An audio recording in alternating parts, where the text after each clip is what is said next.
আস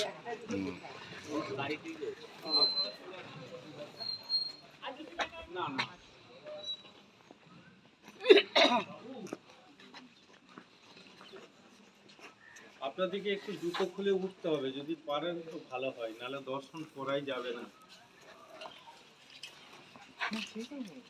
যারা এমনি জুতো আছে তারা খুলেও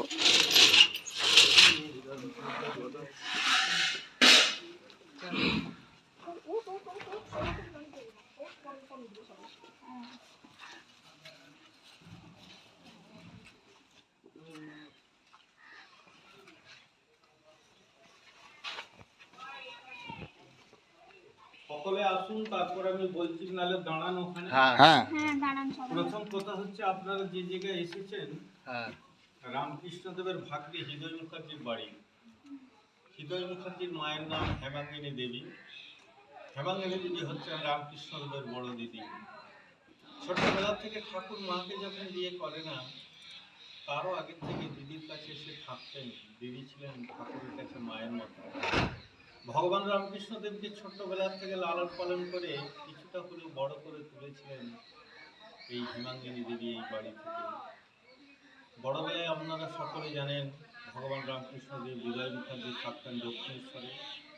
ওখানে মায়ের পুজো পাঠ করতেন। যখন আসতেন, ওখান থেকে কামারপুকুর হয়ে হৃদয়ের বাড়িতে, এখানে 2-1 রাত কাটিয়ে আবার পাড়ি দিতেন দক্ষিণেশ্বর। আপনারা গাড়ি থেকে নেমে সামনে একটি দুর্গা মন্দির আছে, যদি দর্শন করে থাকেন ভালো, নালে যাওয়ার সময় অন্তত মাথাটা ঠুকে যাবেন। ওই দুর্গা মন্দিরটি মহাপীঠস্থান দুর্গা মন্দির, ভগবান রামকৃষ্ণদেব হৃদয় মুখার্জি দুর্গা মন্দির। ওখানেই ঠাকুর হৃদয়কে নিয়ে 2 বছর দুর্গা পুজো করেছিলেন। 3 বছরের বেলায় ঠিক দুর্গা পুজোর সময়কালে দক্ষিণেশ্বরে অসুস্থ হয়ে পড়েন ঠাকুর। তার সেবা কাজ চালাতেন হৃদয় মুখার্জি, এবং মা ভবতারিণী মায়েরও সেবা কাজ চালাতেন হৃদয় মুখার্জি। হৃদয়কে অনেক বুঝিয়ে ঠাকুর 3য় বছর পুজোর জন্য পাঠিয়েছিলেন। হৃদয় মুখার্জি বলে, মামা তুমি আমাকে দুর্গা পুজো করতে বলছো, আমি তো দুর্গা পুজোর এত মন্ত্রতন্ত্র জানি না। ঠাকুর ওনাকে মাথায় পিঠে হাত বুলিয়ে বলছে, দিদু বাবা, তুই যতটুকু দুর্গা পুজোর মন্ত্রতন্ত্র আছে সেইটুকুই বলিস না, আর মায়ের কাছে যখন ফুলবেল পাতা নিবেদন করবি, অন্তত 2 ফোঁটা চোখে জল ফেলিস, খালি তো দুর্গা পুজো হয়েছে।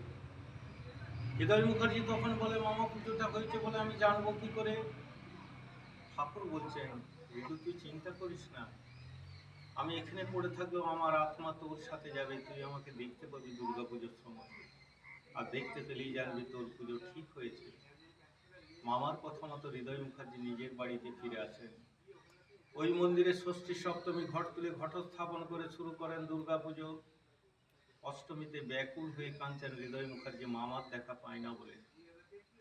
অষ্টমীর সন্ধি পূজায় যখন সন্ধির আরতি তুলেছেন হৃদয় মুখার্জি চোখের জল ফেলতে ফেলতে, তখন দেখছেন ঠাকুর ধুতি পরে খালি গায়ে গলায় কাপড় জড়িয়ে ওই মন্দিরে ঢুকে দাঁড়িয়ে আছেন। হৃদয়কে বলছে, দিদু আমি এসেছি তোর কাছে।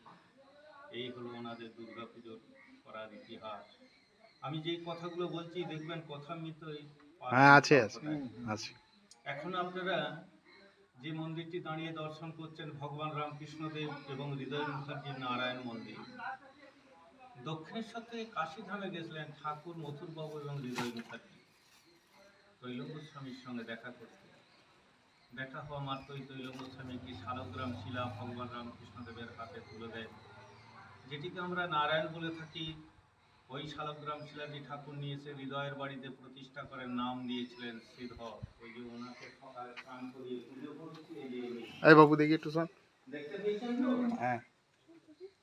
এই বাড়িটির দিয়ে তাকিয়ে দেখুন, নতুন এই গ্রিল দিয়েছি, দুয়ারটি জরাজীর্ণ অবস্থায় দাঁড়িয়েছিল প্রায়